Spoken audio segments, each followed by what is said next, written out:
Welcome back, friends. Welcome back to the Real Dad Show. I'm your host, Rocco DeLeo. This is episode number 67. Episode number 67. This week I have the honor of having the author of a new book called Dishonor as my guest on the show.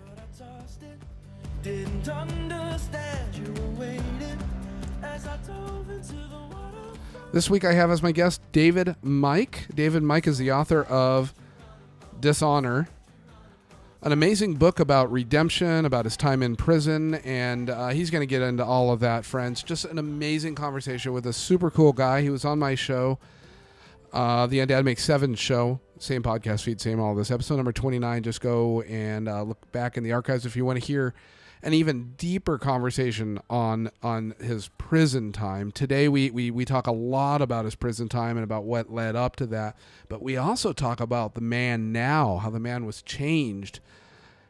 And a little secret here, that it involves God, and it involves the power of redemption and grace, and he's just so gracious with his time and gracious with a vulnerability and sharing the story. So friends, I just want to jump right on into the conversation and just give you the opportunity to hear from David, from the author himself, and head on over to Amazon or wherever fine books are sold. Amazon, you can get the book on digital, or you can get it on you can get an actual hard copy. I haven't got mine yet, but and there may be something in that book by me, written by me. And there's a little spoiler alert. He shows that on the video, but you also hear me say it if you're listening just on audio. So I'm going to jump on out of here and let the talent, let David Mike, tell you about himself and his book.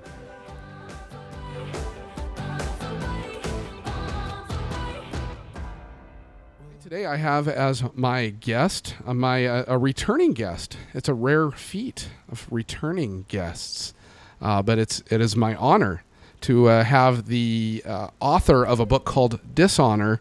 My friend David Mike joins us as we record now a few days, about a week or so before his book launches. And by the time you hear this, you will be able to hit pause right now and go buy his book and then listen to the rest of the episode if you so choose to. Or you can wait, and we're going to have a great conversation. We're going to talk about his book and some other things going on in his life. It's my honor again to introduce my friend David Mike. How are you?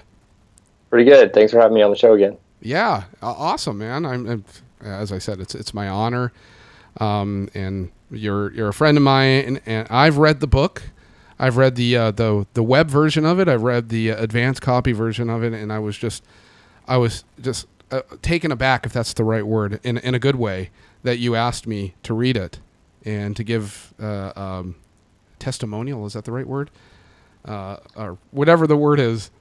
It's late and the monster drinks are not kicking in right now, but an endorsement. Endorsement. There we go. Endorsement of it. I was honored to be asked to do that, so I definitely appreciate that. So I want to give you an opportunity here to tell us a little bit about the book. Well, there's your endorsement right there. Oh, that's so awesome. I have not seen that because that wasn't in the copy that I read. That's exciting. Right. That's exciting. And I will be purchasing a hard copy of it. And that was pretty awesome. That was really cool. You caught me off guard. I love it. That's really cool, man. So I want to give you an opportunity. I want to talk. This is a fascinating story. And I remember when I read it, I had all of these moments when I'm reading it where I'm thinking, this guy must have several times gone, how the heck did I get myself into this much trouble? Or what have I done here? True statement. Yes. So the book is about the part of it at least is about your prison stay. So you go to prison and you have all this stuff happen, but you have the story that led you up to prison is probably just as exciting and as compelling as the story of when you were in prison. So can you share with us, share with me what led you up to that, the events that ended up put you in the slammer? Well, as a kid, my dad was military, and so I grew up wanting to be in the military. It was kind of like you want to be like your dad. So I decided to do something different. He was in the Air Force, and I joined the Army. But I was at my first duty station for about a year and a half or so, and I had a relationship I was in high school that kind of fell apart, and some friends of mine tried to console me by taking me out to nightclubs and partying with them and stuff. So I ended up one night in just a moment of stupidity taking a hit of ecstasy, and once I took that, I just couldn't get enough of it. I just kept taking more and more, and it just kind of blew up from there. Then I found myself wanting it so much and people that I was hanging around with knew I was doing it, so they would give me money, and I would go to this dealer, and I would buy it in quantity so that I could get it to them, and then I would have mine for free. And so then that blew up, and eventually I ended up getting captured by the undercover Army. It's called CID, the Criminal Investigation Division of the U.S. Army, and they took me into custody and told me, hey, if you help us out, we'll help you out. And I'm like, sure, no problem. But I had no intention of doing that. I ended up just running I was in Fort Polk, Louisiana. I ran to Houston, Texas, got more drugs, came back, and then my roommate, we were living in a trailer, and my roommate had all the drugs in her room, and the cops came and they raided the trailer, took her away, and then they took her boyfriend away. And later that night, he called me and told me he escaped. And so I picked him up and we moved to Houston, Texas. So I basically went AWOL from the Army and disappeared. So you were there's so you going back a little bit. So it was a girl. We'll just blame this on a girl that threw you. that really that the pain you had. You're young and you have this pain, and your friends with probably the best intentions really drove you down a really, really dark path. And then it just sort of snowballed, and this stuff, I'm assuming, just happens in a blur. And then, as you said, you have a moment where you go, "Oh, what's happened? How did I get here?" Right. So I remember when we were talking last time. So you said you were an informant. How many times were you faced with this opportunity to be an informant, to where? So you said you said you had no intentions on actually helping them out. You were just in it to help yourself, to kind of maybe buy yourself some time. Exactly. Yeah. So how many times were you faced with that? Was there more than one time that?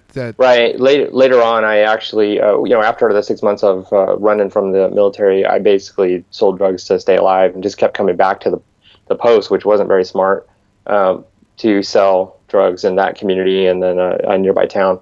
But I was captured after 6 months and put in jail, and I was offered another opportunity to work with the Criminal Investigation Division, and we actually went to Houston, Texas, and took down a drug dealer in order to lower my sentence. And I had to testify in a couple trials also, which helped. When it came time for me to have my court martial, the judge looked at that, and the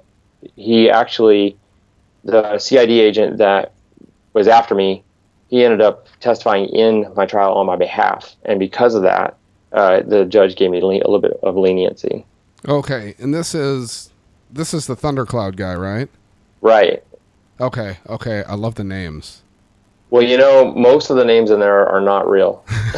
Yeah. But well, I know. No, tell me, did you change? I know last time we spoke, we have some mutual online friends that you use some of their names. I'm trying to most of them are the same. So I left them in there. I'm confused because I have read two versions of it, so I'm like, so you did leave it. So that's funny. I did not make the cut. You didn't know me when you were writing that first part, but some people Steve definitely. Steven Tessler. So Steve, you're in the book, but we know it's not really you, because I remember reading that the first time before I really knew you guys that well. Going, wow, this is because I knew he was in the military and. Right. He has had to explain that to a few people that it was just his name being used. Yeah. Now, hopefully, we'll get you. Maybe you'll be on the bestseller list, and lots of people he'll have to explain that to a lot of different people. Who knows? Right. Yeah. So you go through this, and I should mention that the story is the story that we're talking about right now. Obviously, and even more is going to be in the book. So go buy the book. It's called Dishonor. But we had a chance about a year ago on episode 29 of the And Dad Make 7 show, which is right in, if you're listening to this podcast, it's right in this podcast feed. Just go back to sometime around September of 2015, and you could get a lot more detail because we spent about an hour just digging into the details of that. So that's a good opportunity if you're interested in digging a little bit deeper. What I want to talk about now is, so you went to trial, and at trial you were convicted. What specifically? What were you convicted of? I was convicted of possession of methylene dexmethamphetamine, which is basically ecstasy. I was convicted of distribution of the same drug, distribution of LSD, and also of AWOL. Okay. Which is basically leaving the Army without authorization. I got sentenced to 5 years, forfeiture of my rank and pay, and a dishonorable discharge from the Army. And this was 1990, 91? Mm-hmm. 1990. The trial was in 1990. Okay. The events previous to that were like 1989. Okay. So you're sentenced to 5 years. I'm just thinking, I'm looking at you now, and I'm listening to the story, reading the story, and do you ever just wake up and just think, oh my goodness, I'm lucky to be alive? Yes, and as I read back through, and I had a lot of soul searching to do as I was writing it, because one of the things that I realized in prison was that my actions affected other people besides myself. But I had to drag all these people in my life back through it again by writing the book, including my wife, who didn't know me at the time, but she had to be. There were a few times where she's like, I married this guy, and it's like, it's kind of scary that there's this guy that is inside of you that used to do all this stuff. And I kind of have said a few times, well, that's really not me. It wasn't really me. It was just like a small hiccup in my life that happened, and now it's past. But then I had to drag all that out again. So, but I'm not sure how I survived, other than by the grace of God, because there's a few times when I should have made it out alive. Wow. So I want to talk a little bit about. I definitely want to touch on this after. I want to hear some prison stories, because it sounds exciting. Obviously, it wasn't exciting to be there, but to hear about what life is like behind bars. And then I want to come back and talk about redemption. That was what I entitled our last episode, because this is something I saw, just this redemption. Because I know the new you, I don't know the old you. And I think there's people that are going to listen to this or listen to the other episode or buy your book and go, hey, I'm in a bad place right now, but it doesn't define who I am, and I can move on. So I will get to that in a few minutes. Some of the stuff I remember from reading the book and our conversations, some of the adventures, if I can use that word, that makes it sound more fun than anything, but I think fun is the last thing that was on your mind. And one of the things that comes to my mind is food. And you were talking about food in prison. Right. Because we all had to work. We didn't have a choice. We had to have a job. One of the jobs I really wanted to do was the barbershop. And I am a cosmetology instructor now. It was kind of a passion of mine as a kid, cutting hair and doing that kind of stuff. So I tried to get into the barbershop, but I could not get in there to save my life. They picked the dining facility as a job for me, which was not a fun job, but it's a pretty safe job, because the prison I was in wasn't as bad as some of the ones that are out there. Everybody was military. They had a form of discipline. But one of the best security measures is to be a cook in prison, because, people want extra food if they're weightlifters, and they don't want you to do anything to the food. So they basically treat you a little bit better than some of the other inmates. A strategic choice. So that's what I did. I was a cook. And by cook, I mean, basically, I did, pots and I had to start at the bottom, pots and pans, dishes, and then I worked my way up through the different food areas, and eventually I got into a specialized cooking area of the prison. But today I don't cook. It takes you back. I didn't. Yeah, well, I just didn't. I never enjoyed it, and it's not something I want to do. Mac and cheese is about as extravagant as I get. So.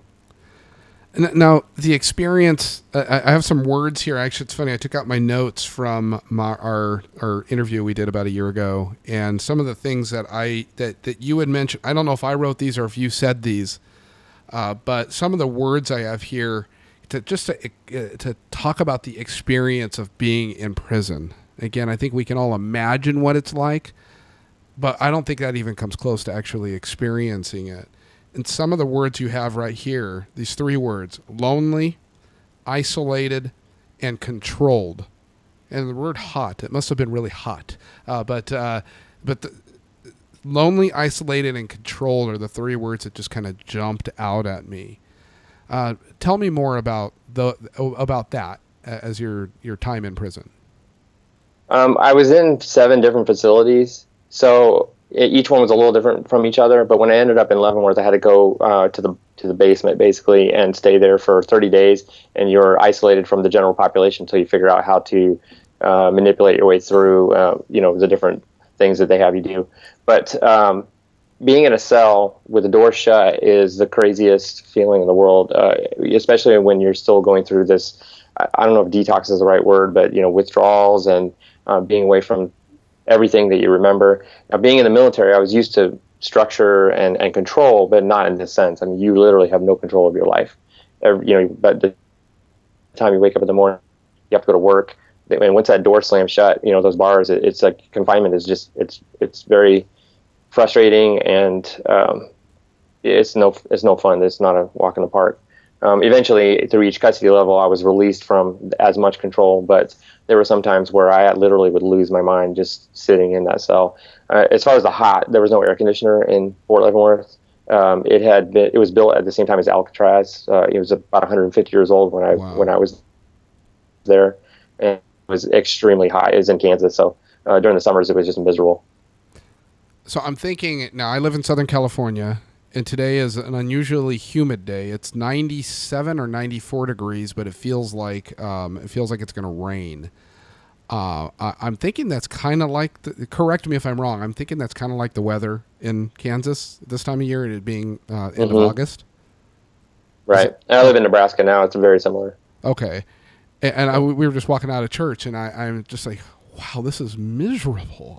We don't typically get the humidity here. We get heat, but the humidity just kicks my butt. But I walk right into my air conditioned house, and I forget all about it. So I don't know how you get through. How you were. You don't have a choice, right? No choice. You have to get through it. You just right. They had fans, but if it was at the end of the tier, you would only get so much of that air blowing down. So my goodness, celebrate the little things, right? Just a little bit of moving air. Right. I totally forgot where I was going to go with that, but so it's hot, you're lonely. I know where I was going. Sometimes my brain works this way. So you had a lot of time to think, as you said. You were losing your mind, as you said. What was going through your mind when you're sitting there in prison and maybe you spent some time in there, but you can't see the light at the other end of the tunnel? What's going on in your head? Well, there was a lot of things going on during that time. We did have access to TV, so we were able to keep up on regular TV shows and the news. But the Gulf War came out about that time, and so I went through kind of a struggle with the fact that I had joined up to serve my country and defend my country or defend the other countries, which seems like the U.S. is doing a lot. But I was not able to do that even if I wanted to, and so that was a little frustrating. I could see an American flag out the window, and it just made me feel like an idiot, like I'd disgraced everybody, God, my country, my family, and myself. So guilt, is a good word. Shame, those are the two things I dealt with the most.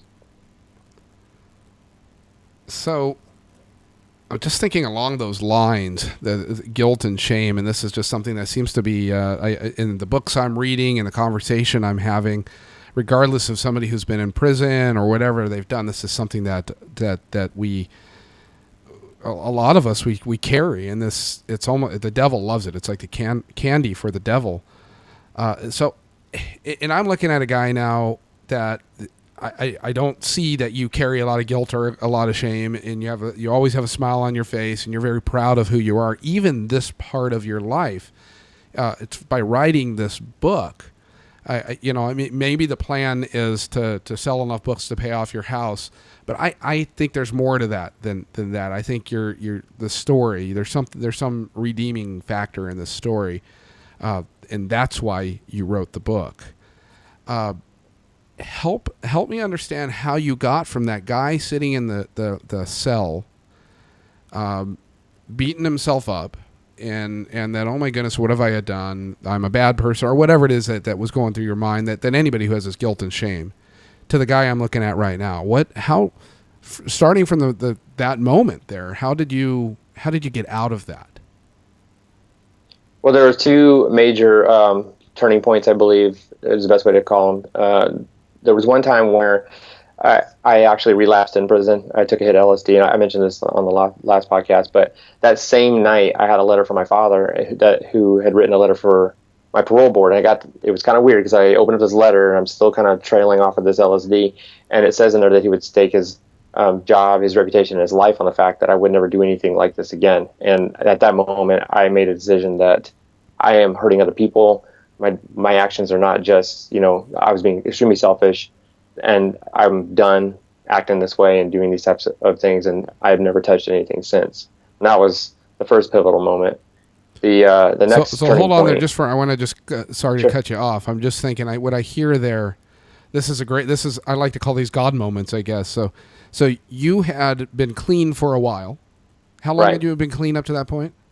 About a year and a half or 2 years. I can't quite pinpoint it, but it was around. So you've been over a year, maybe 2 years. You've been clean, and then something happens, and a million things could have happened, but something happens, and you relapse, and then within the same period of time, maybe a couple days or whatever, you get this letter from your father, who you respect and you love. It's the same night. Same night. Yes. Night. You get this letter. Seriously, you can't make this stuff up. You get this letter that, like, son, I love you, I trust you, I'm going to stake everything I've got on you. And you're reading this, you're going, wow. So I just wanted to clarify that for the people listening, because I know I've heard you tell me that before, but it just hit me right now how God uses these moments, even something so bad, and there's different levels there, but as relapsing and letting your father down. But this did something good for you. So, okay, so you were I cut you off, and I apologize. So the second pivotal thing you were. Yeah, I think it was about time-wise, it was probably about 2.5 to almost 3 at the 3-year mark. I was listening to a radio broadcast, and I heard this guy talking about grace and forgiveness, and I was like, wait a minute, I've heard these terms before, but I've never heard them described this way.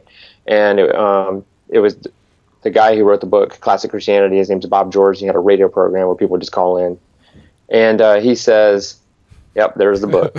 if you're not on the video, I just put a copy of the book, and David, I read it after we spoke last time, and it's an amazing book.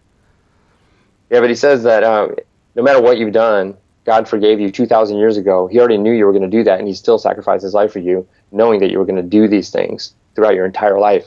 And yet he still forgave you, and he gave himself for you, and he wiped everything away. I mean, and then as I was reading the Bible, I kept seeing different verses pop up, and it kept saying the same thing over and over. You're clean, you're forgiven, you're blameless. And I was blown away. And that's when the guilt and the shame started to release. Now, that doesn't mean that my life was easy and that everything was all sunshine, rainbows, and unicorns after that.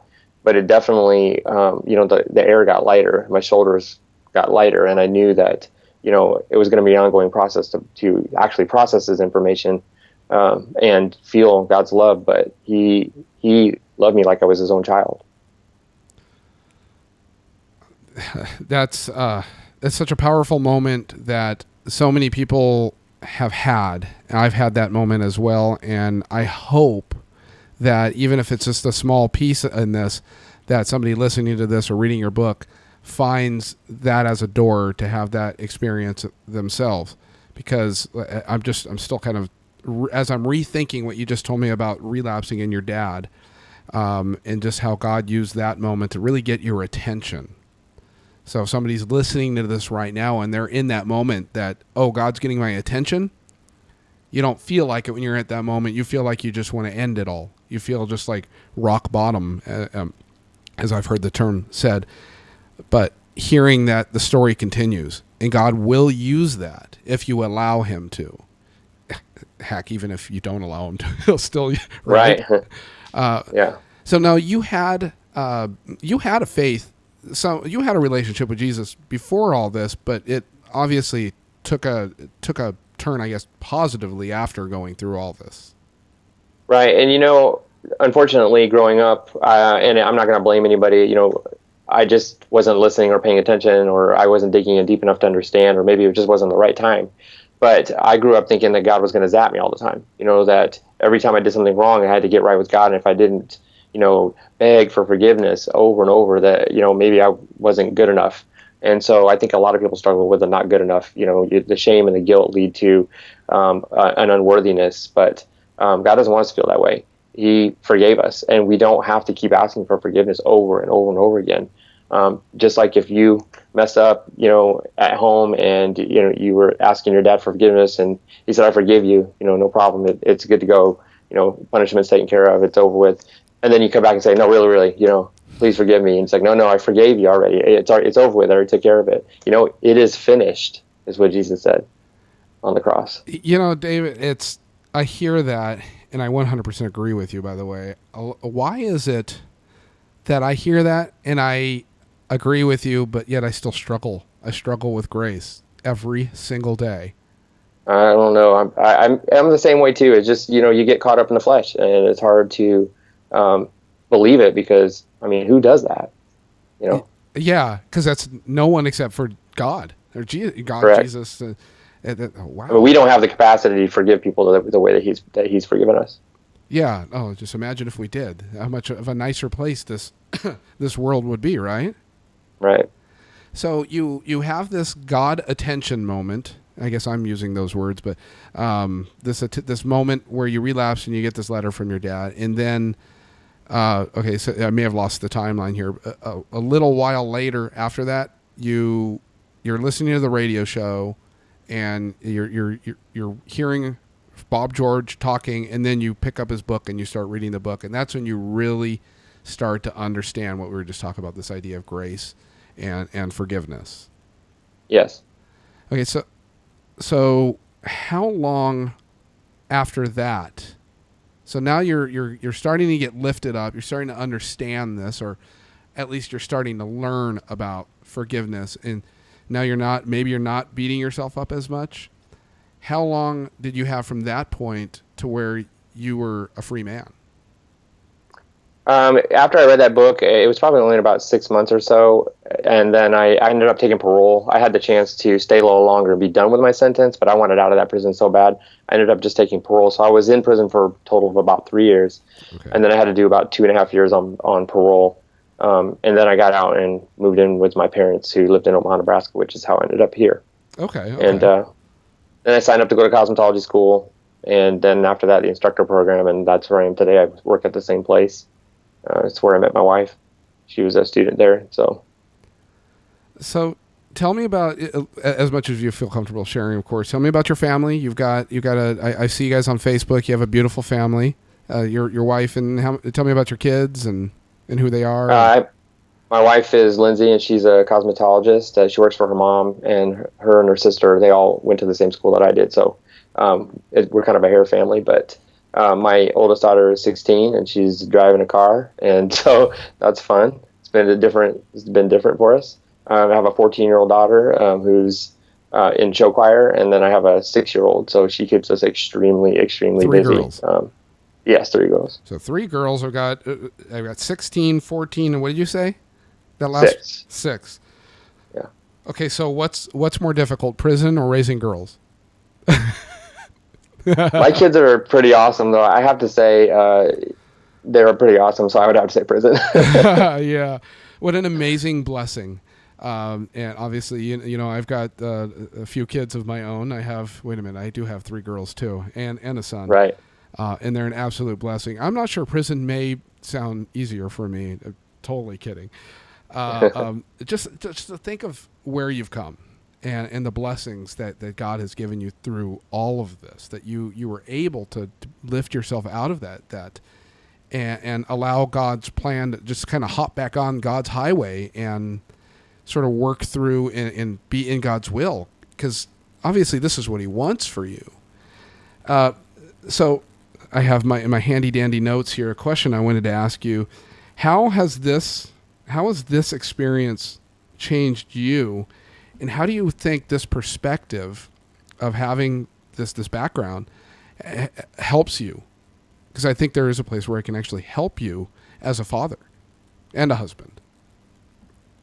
Well, at my church, we have a saying, it's real is better than perfect. And, that means that we are not perfect. We are going to make mistakes, and there's things in our life that we're going to have to deal with. But it's better to be real and be upfront about it. We have a thing at our church also called healing prayer, where you can ask, like I'm in a men's group Friday mornings, and we can say, hey, I'm struggling with something. Will you pray for me? But being real is where it's at, instead of being fake. So, hiding things and telling people that, hey, how you doing? Fine. Everybody says fine, I'm okay. And really, you're not. Nobody is. Everybody's struggling. I mean, there might be people out there that are doing fine. So I shouldn't say that. But so going through this has shown my children that, yeah, their dad's not perfect. I mean, it's my whole messy life is on the internet, and now it's in a book. And so, I've been open with them about it, and they know the story. And so I guess it's just helping them understand that, when they make mistakes, that they're going to be forgiven. Hopefully they don't run out and make mistakes because they are forgiven. But well, we know we know they will make mistakes, and we hope that their mistakes are not, and same with mine, that their mistakes are not as big as the ones we made. Exactly. But knowing, what I hear is that, we know that they're going to make mistakes, but knowing that they can see you where you are now, and the courage you have to tell this story, and the joy, you're carrying the joy of God in your heart, and the love you have for these kids, and knowing that you were in a really dark place, and you were able, with the help of God, to pull yourself out of there. So they know whatever dark place they may find themselves in, God willing it won't be a dark place, but if they do, that they can pull themselves out of that. And that's a great gift you can give to your kids. It's our experience is our life. What an amazing gift you can give to your kids with that. Yeah, I'm sure they'll read your book. Right. I ordered 5 proofs. That's all I could order, and each kid got one. My youngest doesn't quite read a book like this yet, so she'll have to just read a different copy. They have later, advanced reading classes for 6-year-olds. They can read. Right. I don't remember, how many pages is it? Because you just showed me, it looked really thick. Yeah, when I opened up the box, I was just blown away. First of all, that's like, hey, this looks like all the pictures I've been posting on the internet, but it's an actual book now. But it's 330 pages. Here's a copy of it right here. Wow. And I cannot wait to get my hands on that. My wife's cousin's wife did the cover, and it's just awesome. I've had such great feedback on it, so she did a really good job. And on the back, there's a little bio and there you are. A picture of me, which just crazy. Yeah, but it's 330 pages. That's a real book. That's not like some little thing, workbook or anything. That's a real book, man. Yes. I want to hear a little bit about this whole process of writing the book, how it came about to write the book, and how it came together, and also this promotion, this whirlwind tour that you're on. You're on American Idol after this, right? Right. Yeah. I do not sing. Yeah. So no. But basically about 3 years ago, I joined a Facebook group started by John Acuff. It was called Start, which the name changed because when he left the Dave Ramsey Company, the whole Start book that he had to kind of let go of the name.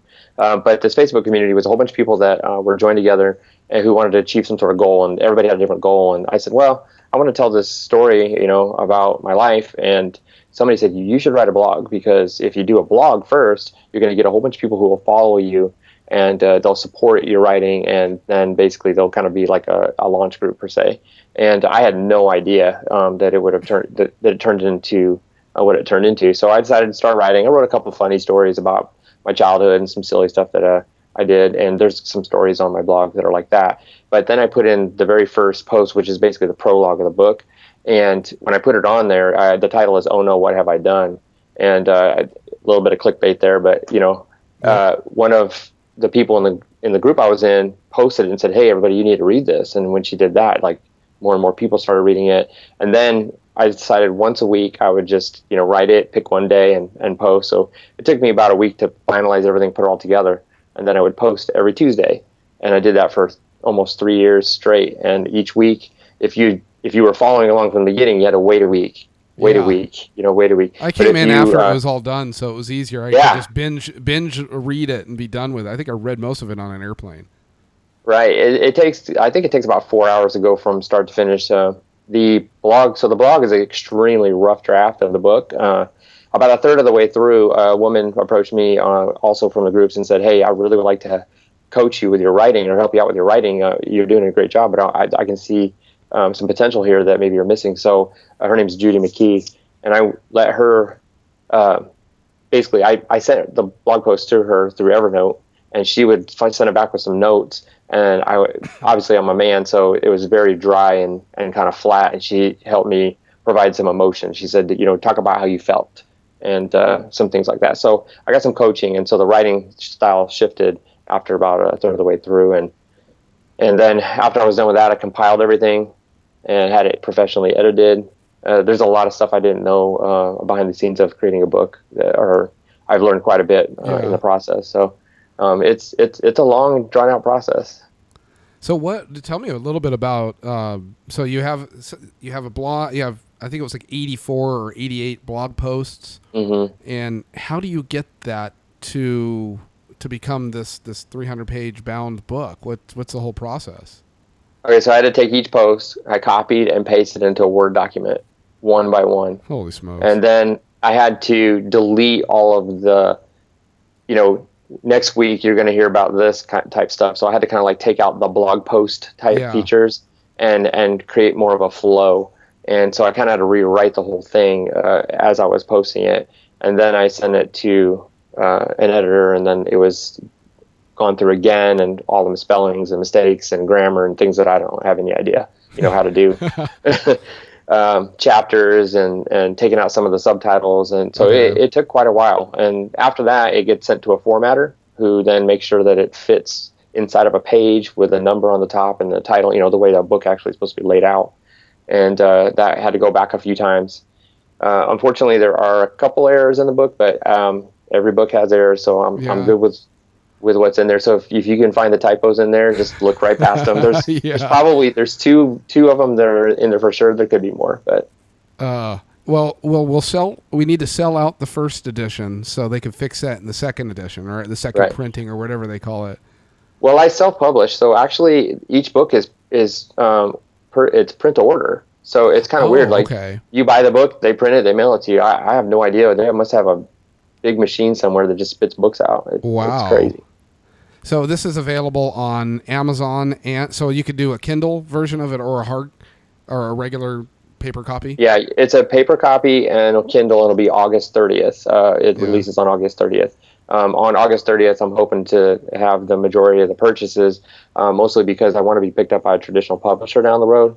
And so if I can get like a #1 ranking in a category, then the potential is there for a publisher to look at it, as well as many reviews that I can get.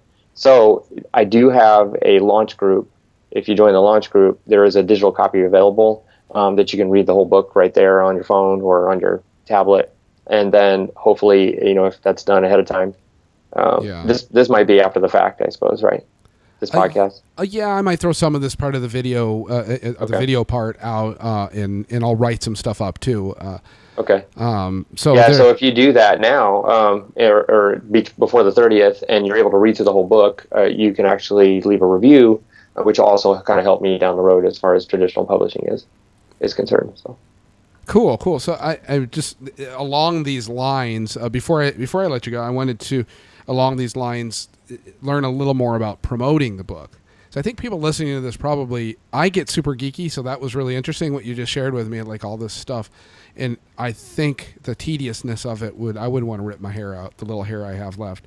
The tediousness of those things. I want to write, I want to talk, I want to do all this, but having to cut and paste would just drive me crazy. Tell me about your experience, quote unquote, selling or promoting the book. What are you doing now to get the word out?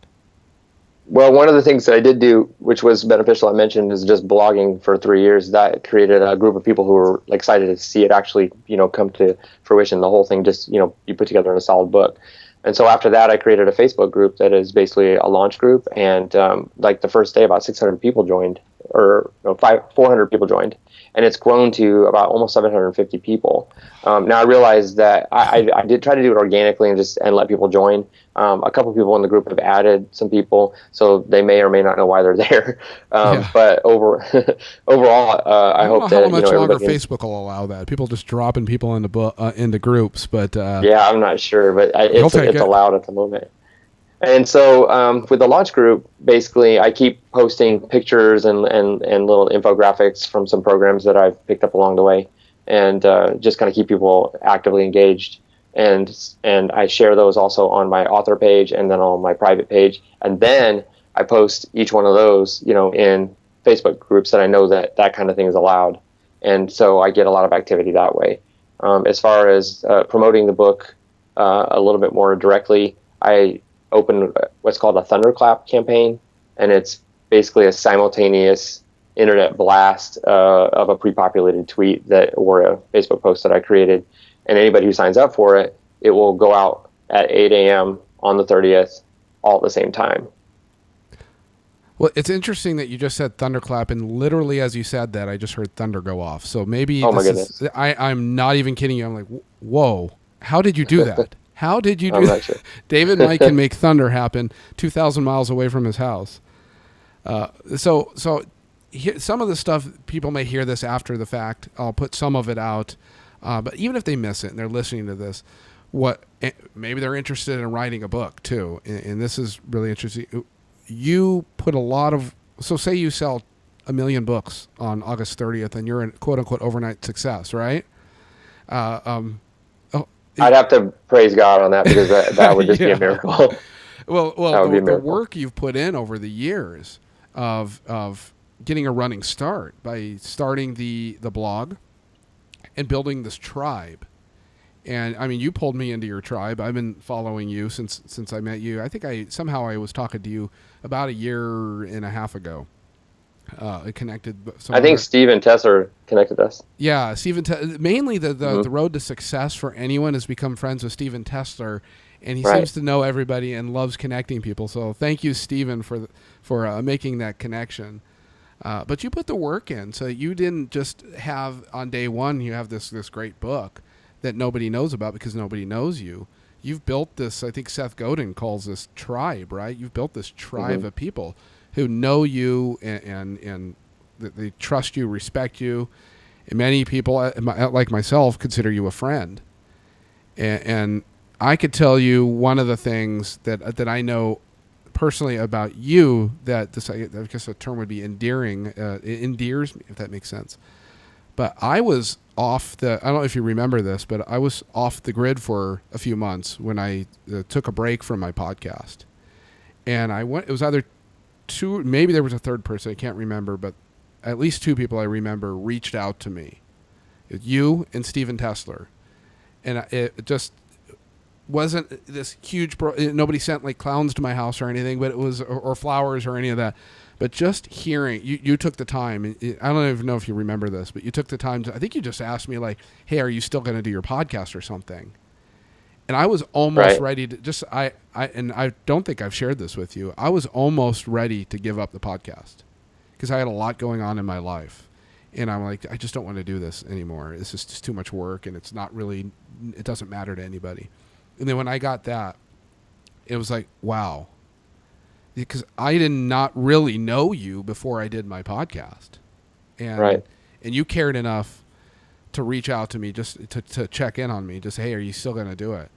And I made a decision, yeah. I don't remember how much longer it was until I started re-recording, but I made it in my mind, you know what it's like, I'm not going to do it or I'm going to do it. And I really appreciate that, man, that you stepped up and you stepped out of your comfort zone or whatever, and you took the time to do that. And I say this, I guess just to say thank you. And for the people listening, that David is a good guy, and he puts his heart into everything he does. And this book has the potential to not just tell a really cool story, but to change people's lives. Because that idea, the title is Dishonor, but the theme is redemption. Right. And that's what I see. I I see redemption throughout your story. And let's face it, we have redemption. We are all seeking that throughout all of our stories. The one other thing I wanted to ask you about, and if there's anything else you wanted to mention, please jump in. The floor is yours if you want it. You spoke at Launch Out. Right. And before that, though, I did actually I had the opportunity to speak at a Rotary Club. One of the clients at the hair school I teach at said, "Hey, your story sounds interesting. You want to talk at a Rotary Club?" And I'm like, "Sure, yeah." Of course, I speak for a living at school, but it's a little different. So I got to do that first before I went to Launch Out, and so I did speak at this Rotary Club, and that was pretty cool, and everybody received it well, which I think gave me a little confidence. But then we went to, I took my family to visit my sister in Knoxville, Tennessee, and on the way back we stopped in St. Louis and went to the Launch Out Conference. It's our third year, I believe, of the Launch Out Conference, and it's kind of a platform for people to talk about what they're doing and kind of connect and network with people. But yeah, it was really cool. I used my notes. I tried memorizing it, but it was just too much for me. So yeah. I did use my notes, but it was a great experience. And I can tell you, Launch Out was a great experience just because everybody there wants you to win. There isn't a person in the crowd that's there to heckle. Everybody there is just like on board and they're on your team. And so it was described as kind of like a baseball team, but everybody, or a baseball game, but everybody's on the same team. So oh man, yeah, it was just awesome. Yeah. Plus, there's so many other great speakers that were there. It's like I went next to last. There was one person behind me, so I got to hear everybody else speak first, and it was great. Was that the one Matt Ham was at? Matt Ham was at the one in Atlanta this year. There was 3 of them this year, and one of them got canceled. But he was also at the one in Nashville last year, and that's where I got to meet him in person. And that was a year ago in Nashville. Yeah. Oh, okay. There was one. And then there was one previous to that in Tulsa, Oklahoma, and next year we'll be in Tulsa. Okay. Yeah, and I was bummed because I remember you told me about this, and I connected. It was kind of following some people on Facebook who are involved with that, and they were going to have one in Newport Beach in October this year, and it got canceled. It did, yeah. I think they just didn't have enough people sign up. So. I was bummed about that because I remember it was a few weeks ago. I'm like, I'm going to sign up for this because I have a few things going on around that time. I'm like, I better check the dates, make sure I'm okay. I'm like, oh no! Look at me, I waited too long. I should have signed up the second you told me, and it wasn't even that expensive to sign up for it. I totally should have just done that. So you spoke at Launch Out. Now, is that talk available somewhere? Is it? Do they provide the audio so you could hand it out, or? It'll be on YouTube. I think they process them and they do them one at a time, so it'll be a little while before it's done. But so it's not available yet. Not yet, and it basically talks about how I joined the Facebook group and went through the process, and it kind of talks about a little bit about my story and a little bit how the book came out. Okay. So and basically the power of community and how awesome it is to be in a community of people who want to see you win, and will stand behind you and help you at basically no cost. I mean, they just jump in and help. It's crazy. Cool. Yeah, I've seen one of these days. Maybe I can experience that. I think I would enjoy it to jump into that group because these are some really cool people. I think you're in the groups. I think I added you. So. Oh no! I mean yes, I am in your group. I'm talking like going to a Launch Out and having maybe someday, maybe I don't know, getting more involved in it. I'm more involved from afar, but. As far as your group, I'll be anything just throw me in it. I consent. Just throw me in anything. Just make sure it doesn't go by without me seeing it because there's so much stuff out there, right? Right. Well, the bright red catches my attention. I don't miss it. I won't miss it. So that's a good choice. Are you talking about that? The book? The book. There we go. For those of you on audio only, he's showing us a copy of the book. It's a dog tag and it's red on top and white on the bottom. It says Dishonor. It's just so amazing. I want a copy, a regular copy. I'm going to order a regular copy because I want that because I know you. I'm like, hey, I want to have this paper copy. I want to take notes and all this stuff in it. I'm so excited for you. Where can people, hopefully we have this set up now because we're actually recording this a week or so before it's out. How can people buy the book? I want them to connect with you, but first I want them to buy the book. Basically, it'll be on Amazon August 30th, and you can just type Dishonor and David Mike, and it'll pop right up. There's a Kindle version, and there's also a softback version. The softback is 15, and the Kindle right now it's priced pretty low, but after the launch, I'm going to move it up to probably, I think, like $4.99 or something like that. Okay. And I will put, as links come available, I will put links in the show notes here. Although I recognize most people don't actually read show notes on a podcast, but if you want it and you forget, of course, the book's Dishonor. You go to Amazon Dishonor or David Mike. Excuse me. You should be able to find it to buy it. And where else can people connect? Again, the first thing I want people to do is to buy the book. If you forget everything else, go buy the book.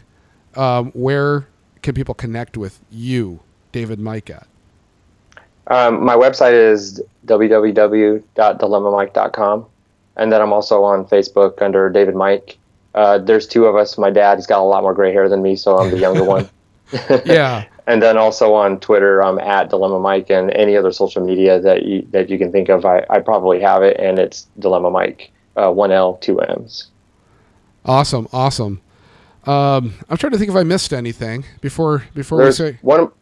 There's one more thing I wanted to say is one of the coolest things about me writing this book was throughout the blog posts and all the activity, there was a lot of people that reached out to me and said, hey, your story resonates with me because I've been through the same scenario and, the guilt and the shame. Or I've got a family member who's in prison or has been in prison or didn't make it out of the drug scene, and it just really resonates with me. And I was humbled by how many people had been touched by my mess. I mean, my mess, obviously is his message. But so many people reached out to me. And so one of the things I really want to do with this book is get it into prisons, because that's where I found classic Christianity. And I want this to be, an extension of that, and just let people know that no matter where you're at and how dark of a place you might be in, God has forgiven you no matter what. And there is no sin that is too bad for God to forgive. Wow. That's the whole thing of, like, if our story or our mistakes or whatever we do, other people can find peace from that. And trying to remember Oprah Brown, one of my favorite TED Talks, if you've ever heard it. She talks about the power of the Me Too, right?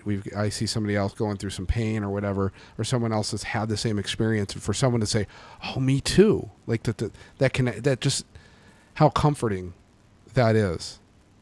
So your story resonating with different people who would if you hadn't gone out there and done the work of putting this together, a few people would know your story. Now the potential right now, hundreds, maybe thousands know it, maybe tens of thousands, who knows? The most important thing is if that one, even if it's just one person, that one person who needs to hear it, that can change their life and change their eternity, hears it. Holy smokes, what an amazing thing to be able to do that for someone, to be used by God. Right. And I believe this story is definitely, he's using you to tell the story of redemption. Thank you so much for taking time out of your busy schedule, David, for coming on the show. And we've already told people where to connect with you at. Good luck with everything. And again, and anything else I could do, you have my cell phone. Just reach out to me. How I can help you more and more to get the message out there and connect you with other people. Just let me know. Yeah, I just want to thank you for all the support. You've been a big cheerleader for me, so I really appreciate it. You're welcome, my friend. Thanks a lot, and we'll talk soon, man. All right. Friends, I hope you enjoyed that conversation. I hope you enjoyed it even more than I did. I actually enjoyed it quite a bit. If you're new to the show, go back and listen to my conversations I have with some of my other guests, and you'll know that I love these people. These people are my friends, are people that I admire, and many of them are people that are my friends, and I admire them. And David is definitely no exception there.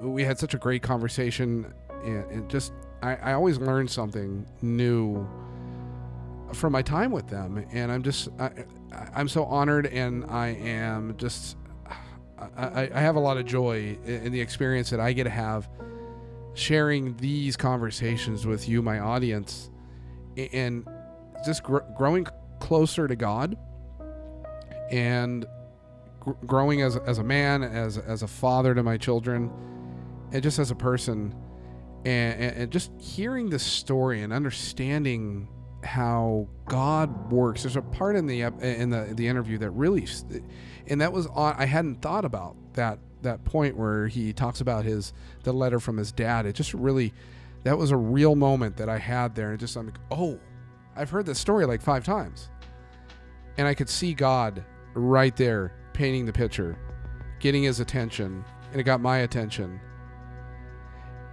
Friends, how is God getting your attention today?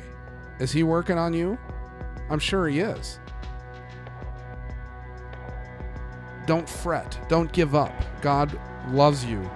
He's got a bigger story to tell you, and I hear that in my life right now, right in this moment. I know that there's a story that God's working out. Just keep on working it. Keep on working through. Keep on giving it to God. Friends, that's all the time I have here. The Real Dad Show, rockadilio.com/67. Thank you. God bless. We'll talk to you next week.